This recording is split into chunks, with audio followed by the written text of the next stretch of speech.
But at the end of the day, all of those emotions and things, understand that they are just that.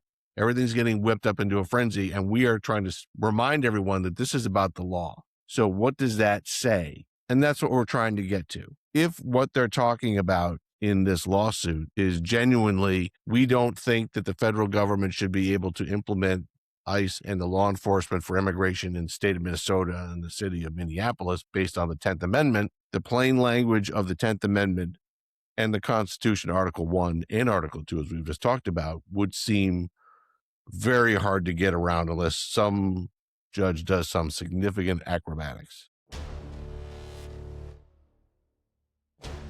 Welcome to the Republic Podcast, where history meets scrutiny and facts matter.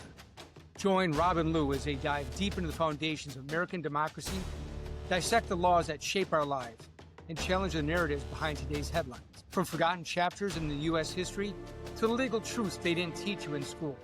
This is your front row seat to get informed, unapologetic conversation. We have an American republic, if we can keep it. Now, let's get started.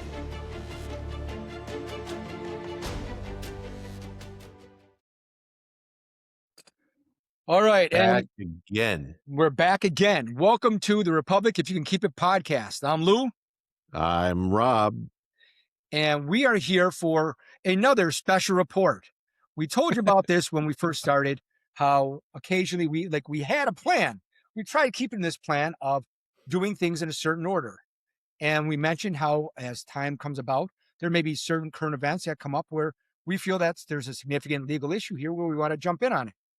Well, with the way things have been lately, here we are again. And we're back. And so we have the special edition again, the special report. And as Lou was saying, we have this particular order. In my house growing up, I always heard from my parents, life happens after you make plans. Well, we made our plans and we're going through our whatever. And guess what? Another legal issue has come up, which needs, we feel, some explanation and to jump in on.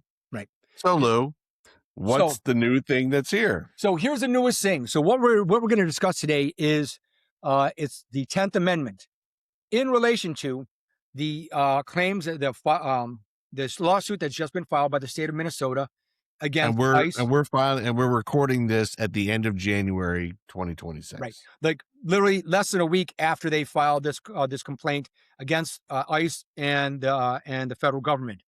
Now, before anybody starts jumping on us, this is not a political statement. We are just simply something where we actually had already recorded an episode dealing with the 9th and 10th Amendment and the wrap up of the Bill of Rights, which we still have scheduled for a time in the future, but this is something we needed to jump into right now. So this is not a political statement. Anything we say here is not meant to be political at all. We are simply presenting you the facts as we glean them from the Constitution in relation to what's been filed. And we wanted to jump in, as we always do, when there are these constitutional issues that come up.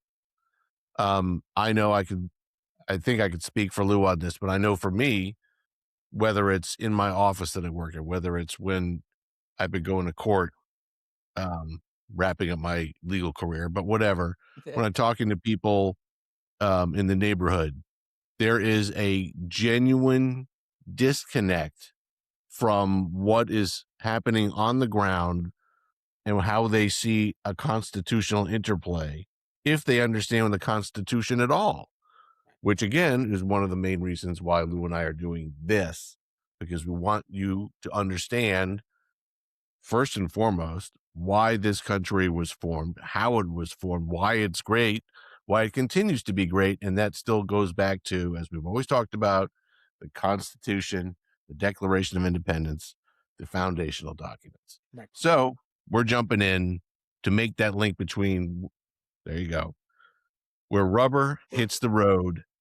How does it match up with and interplay with the Constitution? Right. So the 10th Amendment. So what is the basic language of the 10th Amendment?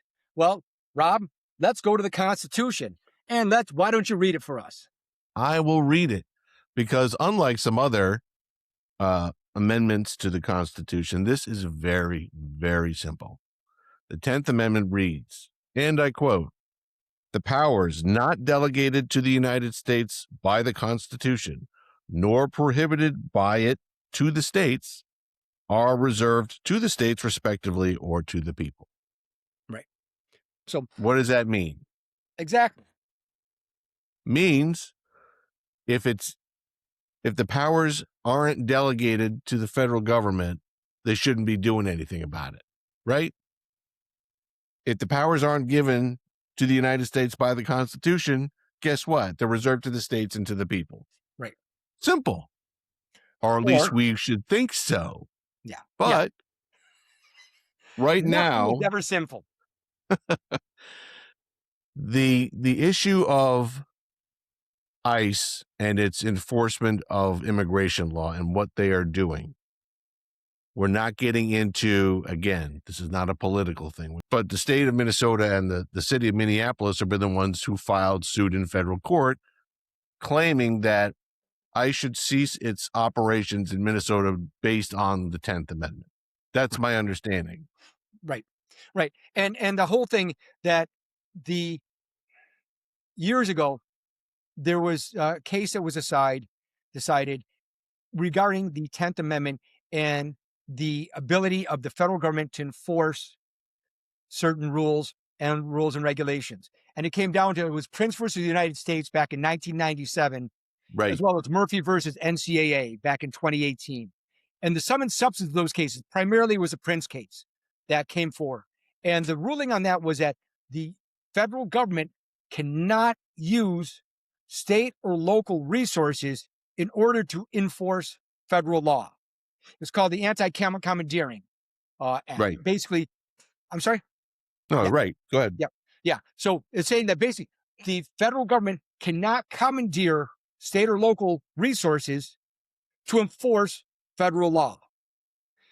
The claim that you have going on here with Minnesota basically is turning that on its head.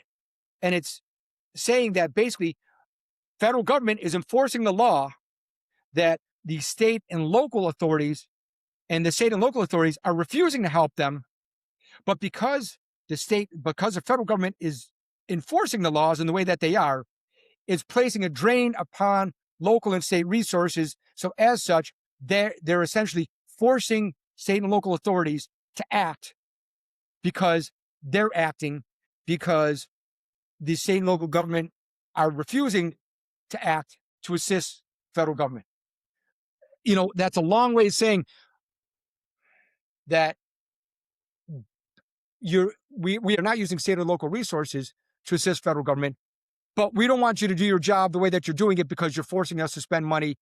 And because of that, it's essentially commandeering us to do certain things that, I don't know. It's I mean, I read through the complaint a bunch of times, and I'm just like, the biggest issue that came up is that similar claims were made before, back in 2015, where you had Texas versus the United States. And in that one, the state of Texas sued the federal government, sued the Obama administration, saying, we want you to enforce the immigration rules and immigration laws because you're not doing it. And because you're not enforcing the laws, that is placing a drain upon the state of Texas, where we have to spend more resources for Medicare or for Medicaid, state Medicaid, Right. state resources for education, state resources for other hospitals, things. for Medicare, Yeah. right. For people that by the reading of the immigration laws should not be here. And the Supreme Court decided it and said, although they did not decide it specifically on 10th Amendment issues, they decided it saying, look, immigration is decided solely by the federal government.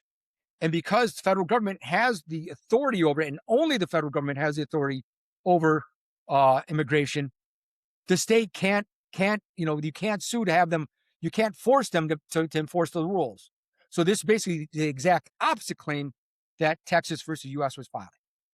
Anyway, Now, just to the extent that the complaint relies upon the 10th Amendment, and the complaint is, if I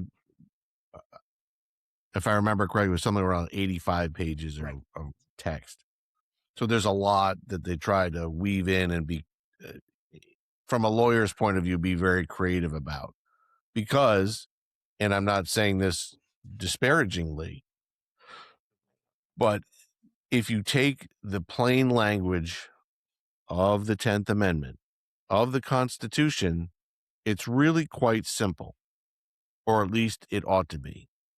Again, the 10th Amendment, as I just read before, that the powers not given to the federal government remain with the states and the people. Okay.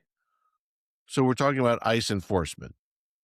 Those are federal laws for immigration and immigration naturalization service, all that stuff, and law enforcement to enforce that. Those are laws on the books. Now, for those of you who've been following Lou and Rob, you know we've gone through the Constitution before the Bill of Rights, and we get to Article 2. Article 2 is about the executive power.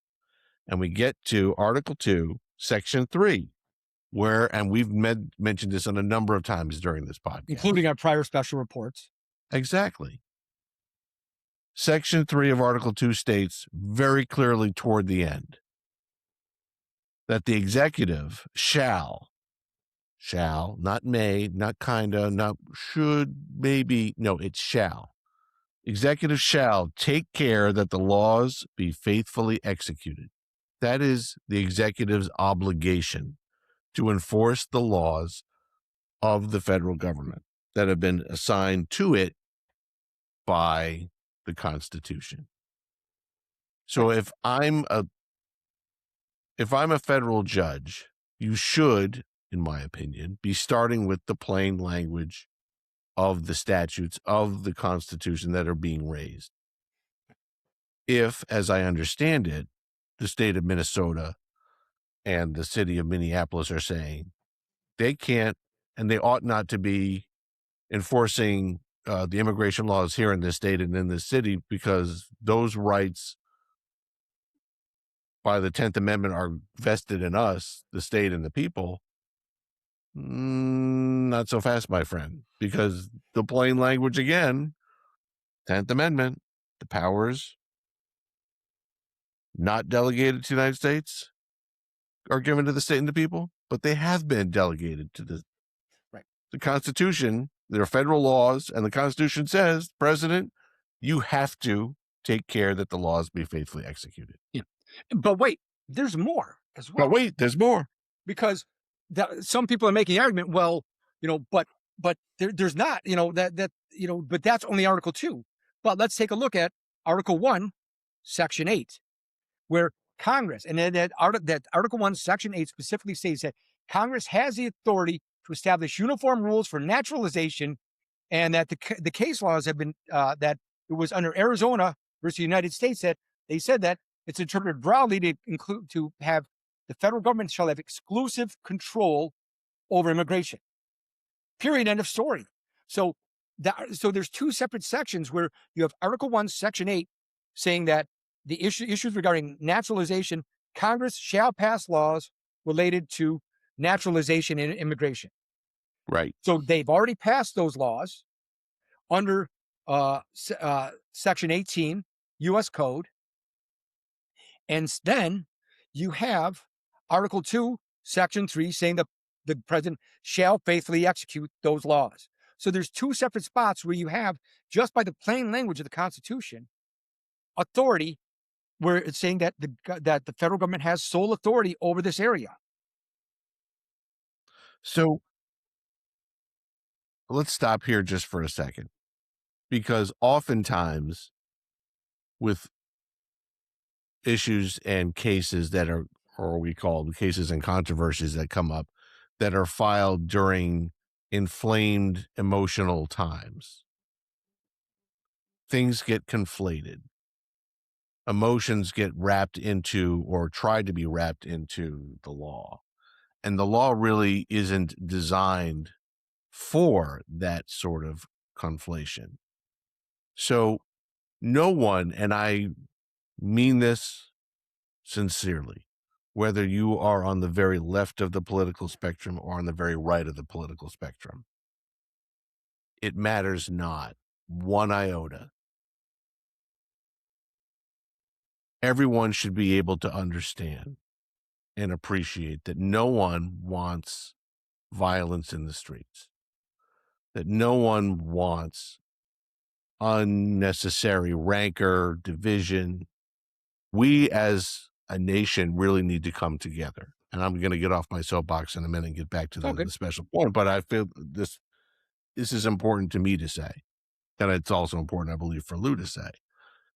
We have laws on the books that need to be enforced, period. We can talk about the laws and we can talk whether they should be this, that, the other, that's fine. We also must be concerned about the manner in which the laws are enforced, meaning obviously no one wants anyone violating the terms of the Fourth Amendment, as we talked about. We want them to violate terms of basic, what would we Human call rights. law enforcement etiquette and rights. But at the end of the day, all of those emotions and things, understand that they are just that. Everything's getting whipped up into a frenzy, and we are trying to remind everyone that this is about the law. So what does that say? And that's what we're trying to get to. If what they're talking about in this lawsuit is genuinely, we don't think that the federal government should be able to implement ICE and the law enforcement for immigration in the state of Minnesota and the city of Minneapolis based on the 10th Amendment, the plain language of the 10th Amendment and the Constitution, Article 1 and Article 2, as we've just talked about, would seem very hard to get around unless some judge does some significant acrobatics. Right.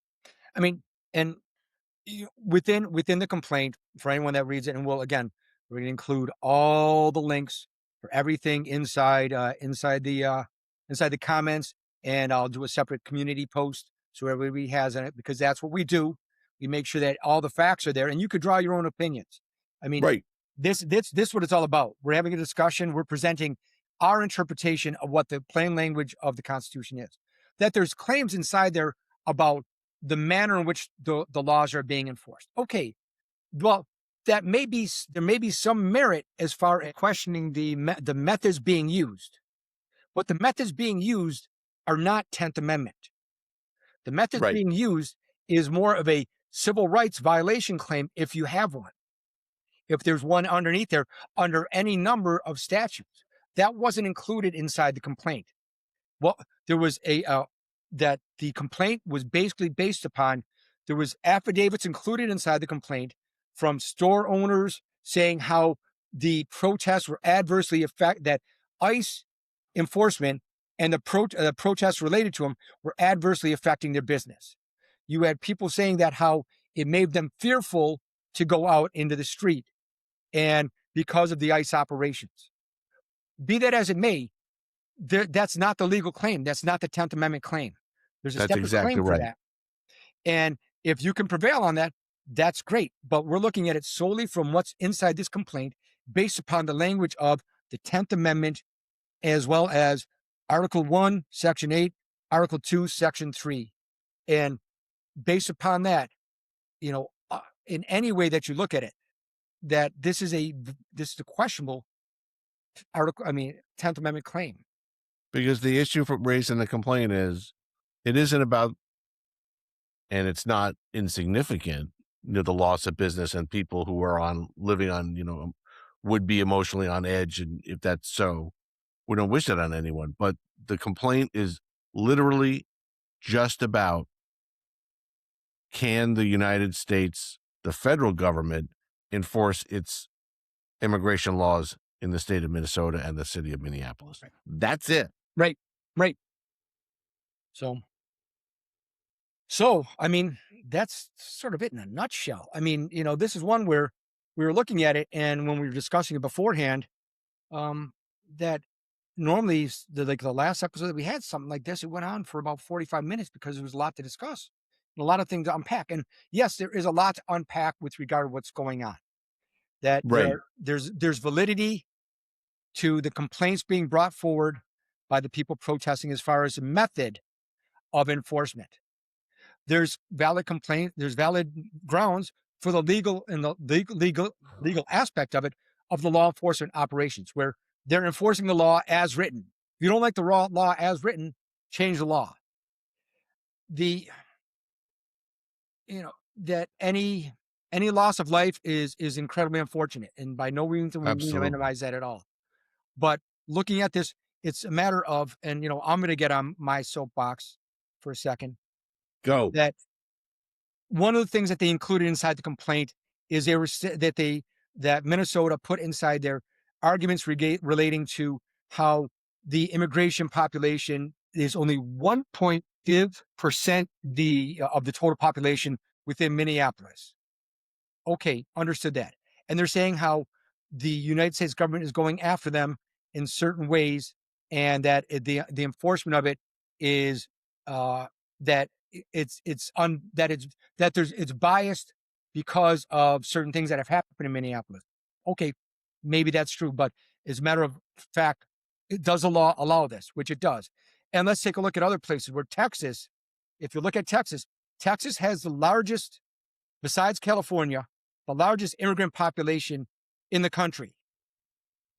Yet they have the least issues within there for enforcement because of government, because of local and state cooperation.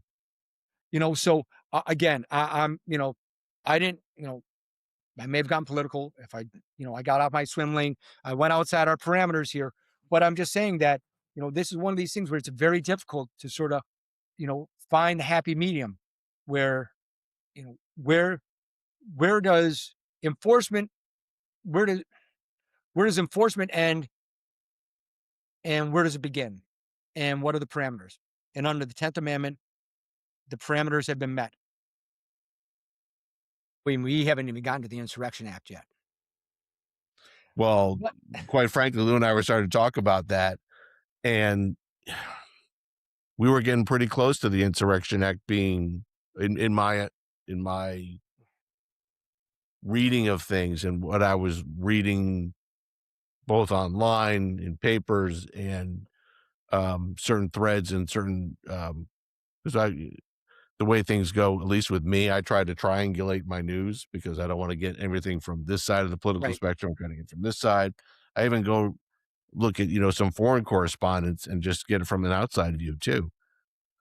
But things were getting to such a point, and they just started to de-escalate in the past 24 hours. And I don't know if that de-escalation is going to continue or if they're going to call in, like you said, the Insurrection Act, because that's a whole nother special that we get to talk about. And that's a whole other thing where that's a whole other spot where, the Article 2 comes in, as well as the congressional authority to pass laws. But we'll wait for that issue to come up, because, if it's my prediction that if things continue on, that we'll be doing another special edition on the Insurrection Act. And the way things have been going, we're going to do another special edition for something that's completely out of the wood. Like, where did that come from? What's going on now? Wait for the tariffs ruling and we'll come up on that. Oh, that's true. That's coming up. But before we get going toward the end of this, I want to thank everyone out there who's watched, subscribed. Please, if you haven't subscribed, please do so. Comment. We have now reached 2,000 subscribers as of the time of we're filming this. And we've only been live for just a relatively short period of time. So thank you so much. We really, really appreciate it. We do read all of the comments. We appreciate the feedback. We have all the information below and down below. As Lou said, for every one of these episodes we do, we try to give you as much information as so you can read through the stuff that we've read and make your own conclusions. If you have questions about it, pop us a comment. We'll be in touch. Yes. Thank you very much. Again, here it is. Like, share, subscribe. And thank you very much for listening. This is Lou signing off. And I'm Rob. Thank you very much. Good to see you, brother. Good to see you all. My brother. And thank you for listening to the Republic podcast, the Republic If You Can Keep It podcast. If you can keep it. Yes. Cheers, brother. Cheers. Shut up and sit down. Thanks for listening to The Republic, If You Can Keep It podcast. Join Rob and Lou in our next episode as we continue our riveting discussions on the most important topics affecting our great republic. Drop a line for topics you want to discuss, and don't forget to like, subscribe, and share. Until next time.